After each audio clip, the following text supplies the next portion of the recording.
Hello and welcome. You're with us here in business today. It is festive season in full swing. And joining us on the show today, we've got Rohit Kapoor, CEO, Swiggy Food Marketplace, to really help us understand the kind of momentum they're also seeing with the festive drive in play. Rohit, great to have you with us on the show. Thanks for joining in. Let me first set the larger context for our viewers. How are you seeing discretionary consumption evolve? Are consumers trading down? Is premiumization intact? The kind of interesting food trends that you've seen and, really what India is loving to consume right now. Hey Abha, thanks for having me on the show. I think any answer about India in general is wrong. So That's true. That's so true. we're definitely seeing premiumization continue. I think Okay. people who are at the higher end, more spending power, do continue to experiment a lot, and that is largely unaffected. In fact, the variety is growing. Equally, I think we have a job cut out as a category, as a company, to look at the emerging segments coming into food consumption in different way, which is either online delivery or dining out, and affordability is a big play, right? Yeah.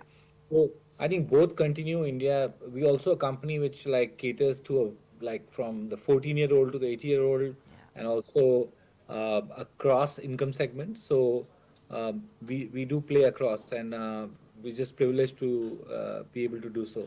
Yeah. Do you see any trends, Rohit, cutting across all of the segments in terms of favorite meals and top buys or anything that's trending or you expect to see trending this festive season? So look, if I say biryani, I think there's no news. I think That's true. so with that quip, I'll say, look, festive season, we do two, three things, and I don't think that changes dramatically year on year. One is definitely consumption goes up during the festive days for sure. Whether it goes up for the entire month or period is not sure, but it does go up on those days. People are including food. Food has become very central to any festive occasion. So people, like if you're in Durga Puja, it always was, but it has become even more with the more variety available. Like Durga Puja will kick off in Calcutta in a few days, right? I'm a Calcutta boy. I'm missing it this time, but I can tell you like conversations around food, and it stays open. It's 24 hours open. There's street food. There is online delivery. Uh, the two trends which I think are quite strong, I see as emerging.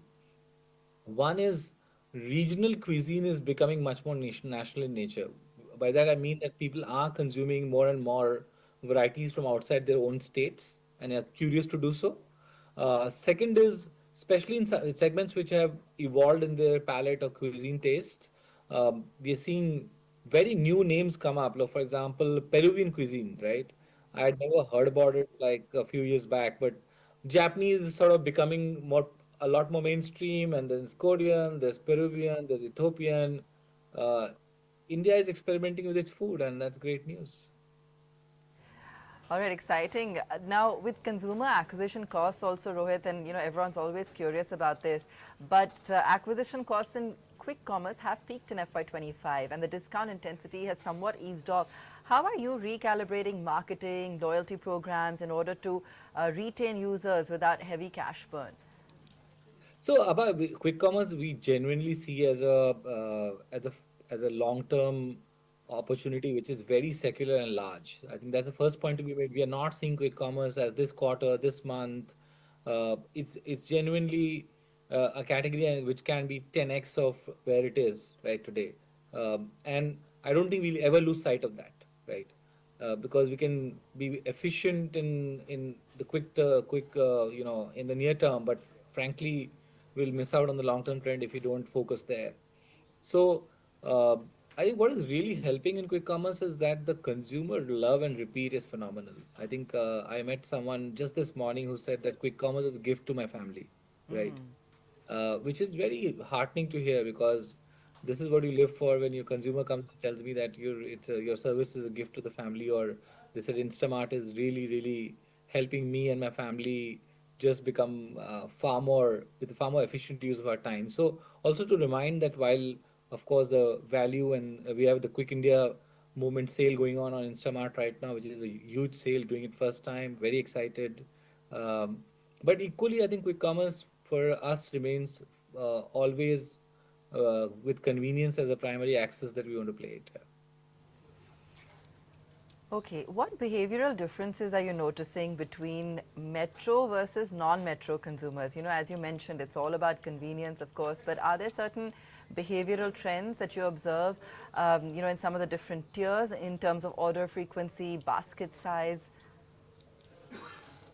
Yeah, so our basket size is slightly lower, not as low as we will imagine as we grow across the tiers of cities. Frequency is also slightly lower, but that is the same. So the way to think about it is not compare Mumbai with, let's say, Jhansi today, right? I think that's an incorrect comparison. The comparison is how Mumbai was consuming e-commerce and quick commerce and food 10 years back, 8 years back, and are the other cities at the same point in terms of repeats or frequencies or order values, right? And definitely we see them at least slightly ahead actually, right, from where the metro cities were, or metro consumers, not cities, because cities are much larger just population wise. So the adoption curves are better, right? On absolute basis, of course, there's a difference. Yeah. Uh, Lastly, I think cities which are fundamentally doing well uh, continue to do well. So, for example, the underlying GDP growth of the city is very important. Got it. Rohit, how does Swiggy approach the complexity, you know, when it comes to regional diversity for preferences, digital behavior, and I mean, you touched upon this, of course. But now, if you're also taking a look at some of the products that you're coming out with, and we were just looking at this in the newsroom, the number of products and offerings that you have currently, you know, maybe we can talk through some of those and the thought behind it.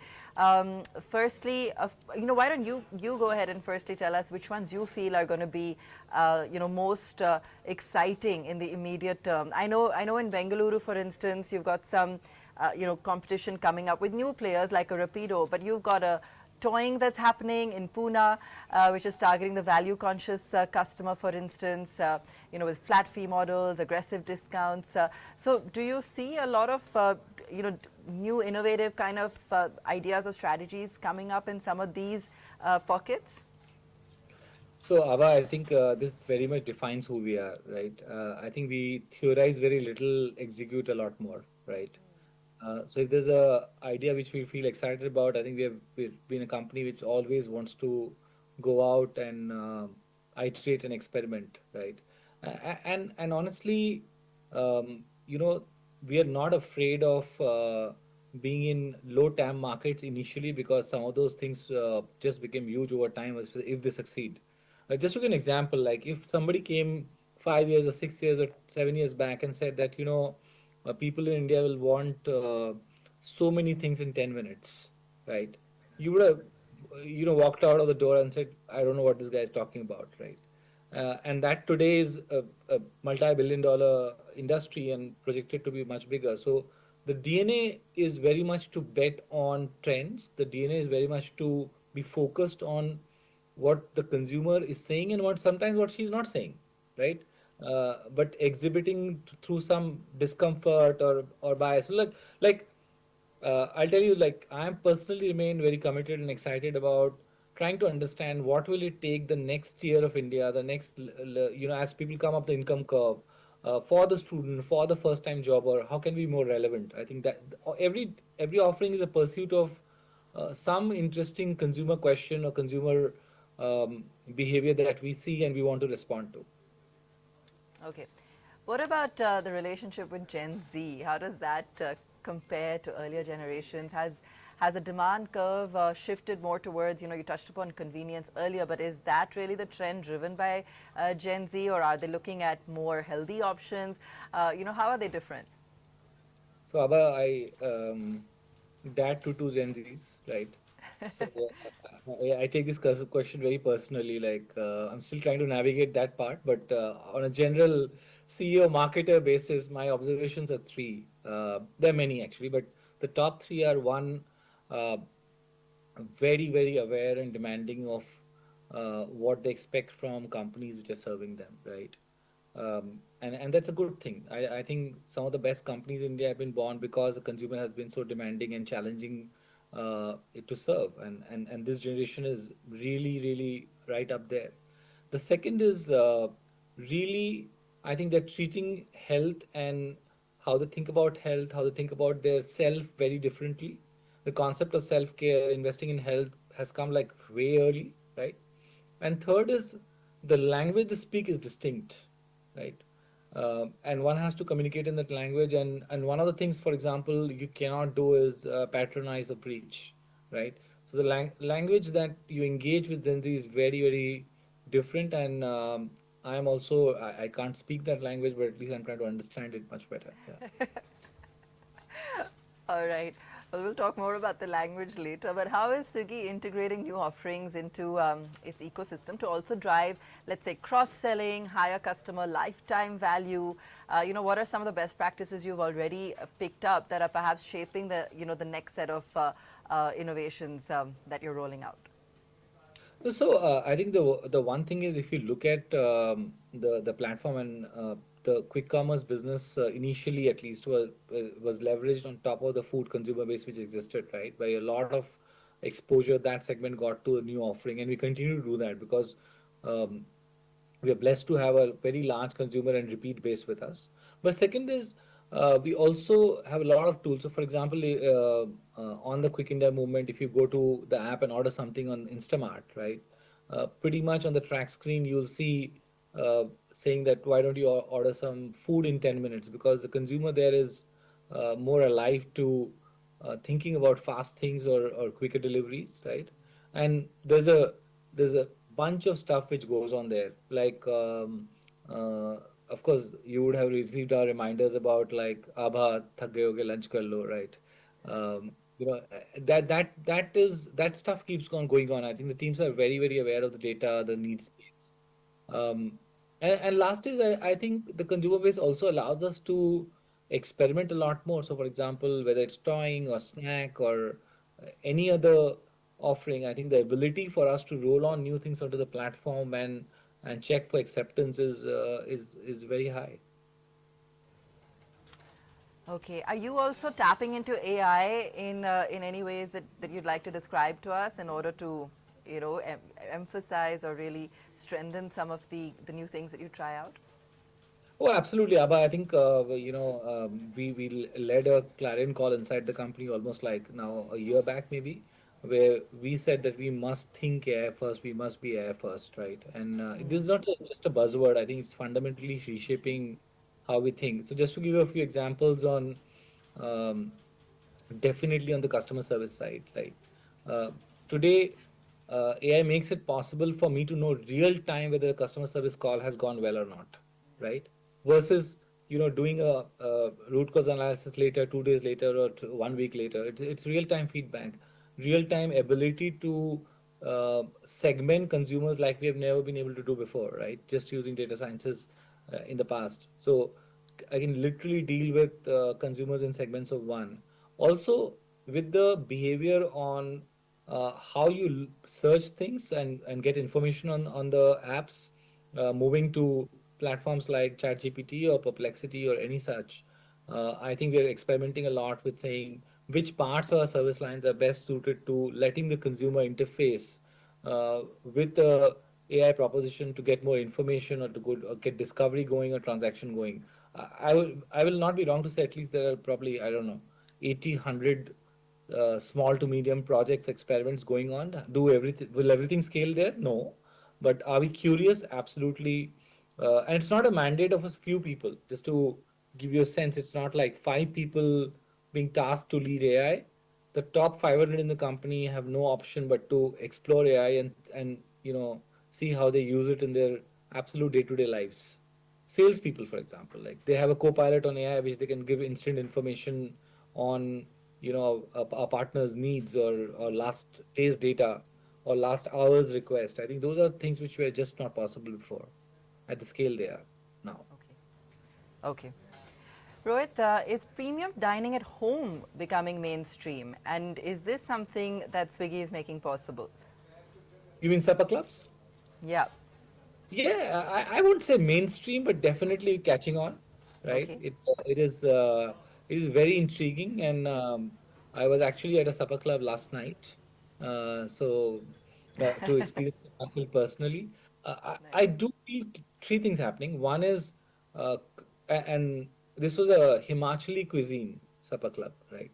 Which is quite fascinating.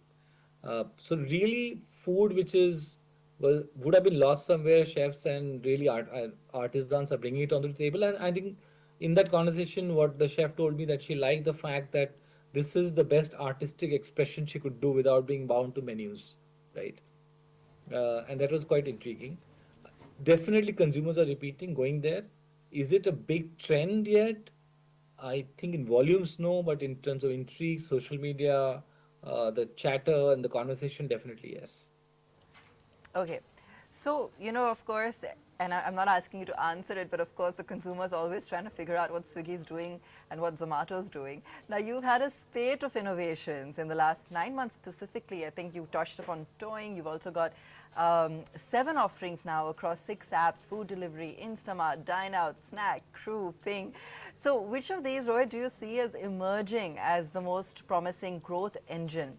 And what adjacencies are next on the roadmap? So, Abba, I think the three core businesses which are large and growing continue to be food delivery, instant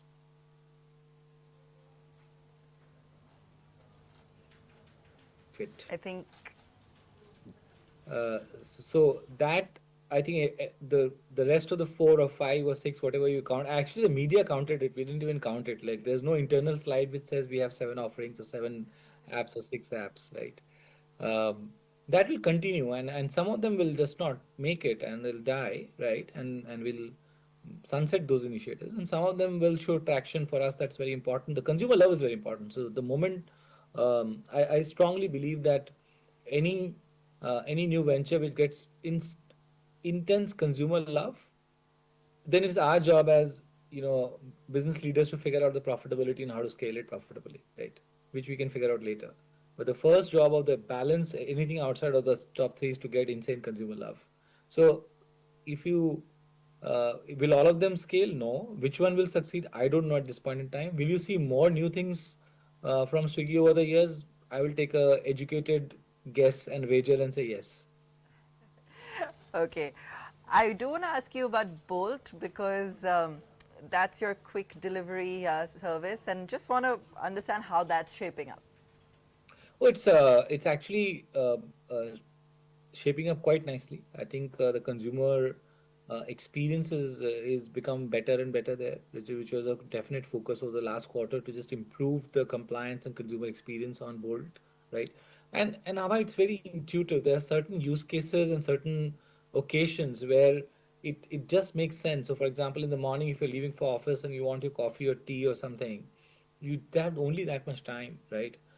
For certain categories like tea, coffee, ice cream, cravings, uh, when you want it, you want it. Like it's not like dinner where you'll wait a little bit, etc. So, and there are brands who are loving it. The restaurant ecosystem has come on board very, very aggressively to adopt that.